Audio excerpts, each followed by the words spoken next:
शेतकऱ्यांच्या आत्महत्येचं जेनेसिस काय आहे, त्याची मॅनेजमेंट काय असू शकते आणि त्याची डेव्हलपमेंट कशी होत आहे, हे कधीपासून सुरू झालं आणि हे थांबत का नाही. तुम्ही एक प्रकारे शेतकऱ्याचं अवमूल्यन करण्याच्या प्रक्रियेमध्ये आहात. एका बाजूला शेत मजूरच ही कम्युनिटी शिल्लक राहिली नाही असं बोललं तरी वावगं होणार नाही. शेतावर काम करायला लोक मिळत नाही.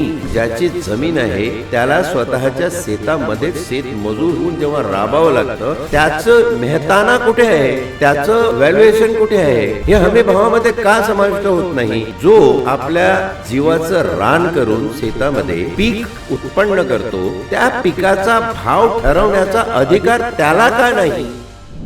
तुम्ही आज सोशल ऑडिट विथ धनराज वंजारीमध्ये जो प्रश्न मला विचारला तो आहे शेतकऱ्यांच्या आत्महत्येबद्दल. शेतकऱ्यांच्या आत्महत्येचं जेनेसिस काय आहे, त्याची मॅनेजमेंट काय असू शकते आणि त्याची डेव्हलपमेंट कशी होत आहे, यावर जर विचार केला तर मला वाटतं शेतकऱ्यांच्या आत्महत्येचं सोशल ऑडिट आपल्याला अगदी नियोजित पद्धतीनं करता येऊ शकतं. त्याच्यात आपण एक महत्वाचा फॅक्टर इथे विचारात घेऊया की हे कधीपासून सुरू झालं आणि हे थांबत का नाहीये. सरकारच्या योजना, प्रशासनाच्या योजना ह्या कुठे कमी पडत आहेत, संविधानिक यंत्रणा कुठे कमी पडत आहेत. असं म्हणतात की जे प्रशासन आणि शासन नुसतं लोकांना देणग्या किंवा त्यांना मदत, त्यांच्या अकाउंटमध्ये पैसे, मग ते लाडकी बहीण असो की गरीब शेतकरी असो, लग्नाला पैसे, विहीर बांधायला पैसे, असं हे सगळं जे करतं त्याचाच अर्थ की प्रशासन प्रणाली आमची फेल झालेली आहे, निष्फळ झालेली आहे आणि म्हणून आम्हाला हे असे कित्ते वापरावे लागतात. मेन दुखणं कुठं आहे ते न बघता, त्याचं जेनेसिस काय आहे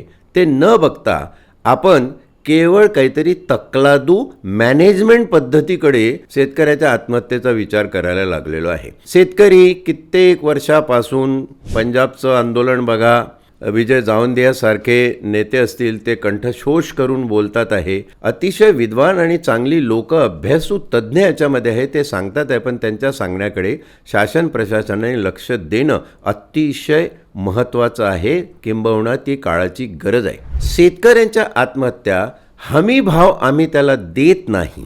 का देत नाही? आणि हमी भाव असा निर्धारित केला की ज्याच्यामध्ये शेतकऱ्याचे स्वतःचे जे दैनंदिन जीवनातले श्रम आहे त्याचा किती पगार आहे, शेतकऱ्यांच्या रिटायरमेंटचा पेन्शन त्याला देणं शक्य आहे का, हा विचार आपण का नाही करू शकत. शेतकरी जर आजारी पडला तर त्याला शेतामध्ये काही प्रॉब्लेम झाला, वन्य प्राण्याकडून असो किंवा अजून काही माध्यमांनी, त्याचं एक ऑडिट करून आपण त्याला तशी उपचाराची सुविधा विशेष अशी देऊ का शकत नाही. एक विशेष सुविधा द्यायला अडचण काय आहे, ह्या सगळ्या गोष्टींचा विचार केला तर आपल्याला असं दिसेल की हे इतकं बाकीचं सगळं बारीक सारीक काम काय सांगताय साहेब तुम्ही, हे करायला इथं कोणाला वेळ आहे. आम्हाला आमचं राजकारण सांभाळायचं असतं, पक्ष सांभाळायचो, कार्यकर्ते लोक सांभाळायचे असतात, आंदोलनं सांभाळायची असतात, विरोधक सांभाळायचे असतात. एवढं सगळं किटपीट करत बसल्यापेक्षा सरळ शेतकऱ्याला धरून कुठंतरी काय झालं, पाऊस जास्त झाला की उन्हाळी दुष्काळ आहे की पावसाळी दुष्काळ आहे ते लक्षात घेऊन आपली मदत त्याच्या अकाउंटमध्ये टाकून द्यायची. तुम्ही एक प्रकारे शेतकऱ्याचं अवमूल्यन करण्याच्या प्रक्रियेमध्ये आहात आणि या अवमूल्यनाने काय होईल की शेतकरी हा दिवसेंदिवस खचत जाईल. शेतमजूर या संकल्पनेची परिस्थिती तर महाराष्ट्रातली अतिशय बिकट आहे.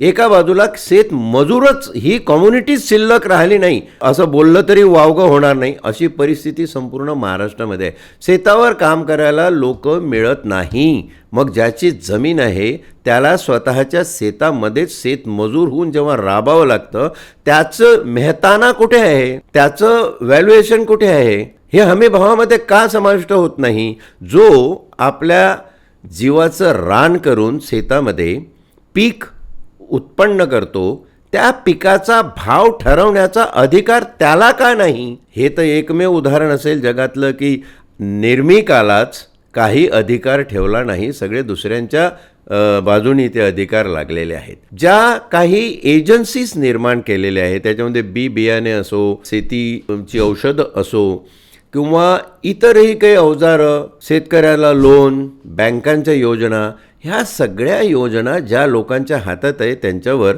शासनाचं आणि प्रशासनाचं पुरेसं नियंत्रण आहे का? शेतकऱ्यांची संख्या या देशातली बघता we the people of India जे संविधानामध्ये म्हटलेलं आहे त्या पद्धतीने शासनाच्या यंत्रणेचा लाभ त्यांना तिथपर्यंत पोचतो आहे का, याचं ऑडिट होणं म्हणजे social audit of farmers suicide.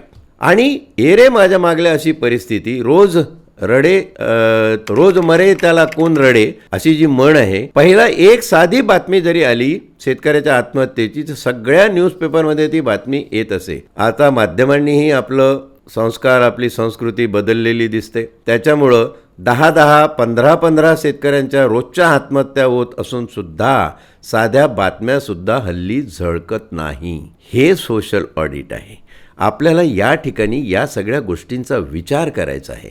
आणि हे जर थांबलं नाही तर वैफल्यग्रस्तता, ज्या शेतकऱ्याच्या घरी तरुण मुलं आहेत त्यांची मानसिकता, त्याचा तरी विचार करा. तरुणाईबद्दल आपण एका एपिसोडमध्ये बोललेलो आहोत की तरुणाईच्या मानसिकतेचं आपल्याला सोशल ऑडिट करणं शक्य आहे आणि ते कुठल्या पद्धतीनं होऊ शकतं तेही आपण सांगण्याचा प्रयत्न केला. अशा पद्धतीने जर आपण शेतकऱ्याच्या आत्महत्या आणि त्यांच्या न थांबणाऱ्या आत्महत्या हे एके प्रकारे शेवटचा मुद्दा थोडासा गंभीर करून बोलतो. हे एक प्रकारे जर आपण असं घेतलं की त्यांनी आत्महत्या केली नाही हो, त्याला आत्महत्या करण्यास कोणीतरी भाग पाडलं. मग कोणी भाग पाडलं त्याचा लेखाजोखा या सोशल ऑडिटमध्ये येईल. कोणी भाग पाडलं? एका शेतकऱ्याची कहाणी आहे केळझरच्या. त्या शेतकऱ्याला 3 मुली होत्या, त्यांची लग्न होत नव्हती. त्यांनी कर्ज शेतावर घेतलेलं, ते कर्ज फिटेना म्हणून बँकांचे अधिकारी दर 3ऱ्या दिवशी त्याच्या घरी जायचे. त्याने आत्महत्या केली. आत्महत्या करताना त्यांनी जे चिठ्ठी लिहिली त्याच्यात इतकं मन विषण्ण करणारं एक वाक्य त्यांनी लिहिलेलं आहे की माझ्या 3 तरुण मुली घरामध्ये आहेत हे माहीत असताना केवळ चंगळबाजी करण्यासाठी हे अधिकारी कर्ज वसुलीच्या नावाखाली माझ्या घरी खेपा घालायचे. ही परिस्थिती आहे. याचं सोशल ऑडिट कसं करणार? का नाही कोणीतरी याच्यावर उठून बोललं पाहिजे, काहीतरी सांगितलं पाहिजे, कुठंतरी याची दखल घेतली पाहिजे आणि त्या पद्धतीने शासन प्रशासनामध्ये काही बदल आणून आपल्याला खरंच ही शेतकऱ्याची परिस्थिती सुधारता येऊ शकणार नाही का? सुधारता येऊ शकेल. पण मी विशद केलं त्याप्रमाणे आत्महत्येची कारणं, त्या आत्महत्येच्या कारणावर जे तकलादू उपाय शासन करतं ती मदत नव्हे, त्या कारणांचा साकल्याने विचार होऊन जिथे जेनेसिस ऑफ डिसीज आहे, जिथे खरोखर रोग आहे तिथे उपचार होणं आवश्यक आहे. ते न होता तुम्ही कितीही उपचार इतर करत राहिले तर परिणाम एकच होईल की वर्षानुवर्षे होत असलेल्या या आत्महत्या अशाच चालू राहतील. तुम्ही अशीच शेतकऱ्यांना मदत करत राहाल. महागाई प्रचंड वाढली असताना त्यांना पाठवलेली 3,000च्या ऐवजी 30,000ची मदतसुद्धा कुचकामी ठरेल आणि शेतकरी वर्ग हा खचत जाऊन भला मोठा लोकसंख्येचा भाग हा देशातल्या शेतकऱ्यांचा निकामी होऊन जाईल, निष्प्रभ होऊन जाईल. मग हे तर प्लॅनिंग नाही की हे निष्प्रभ झालेच पाहिजे जेणेकरून मग सगळ्या जमिनी इंडस्ट्रियलिस्ट आणि उद्योगपतींच्या घशात घालायच्या. थोडासा तिखट बोललो म्हणून क्षमस्व, परंतु सोशल ऑडिट हेच आहे. सोशल ऑडिटमध्ये याचाच विचार झाला पाहिजे. जे होतं ते का होतं, त्याच्या जागी जे झालं पाहिजे ते का होत नाही आणि जे नाही झालं पाहिजे तेच नेमकं का होतं, यालाच मी सोशल ऑडिट म्हणतो. धन्यवाद.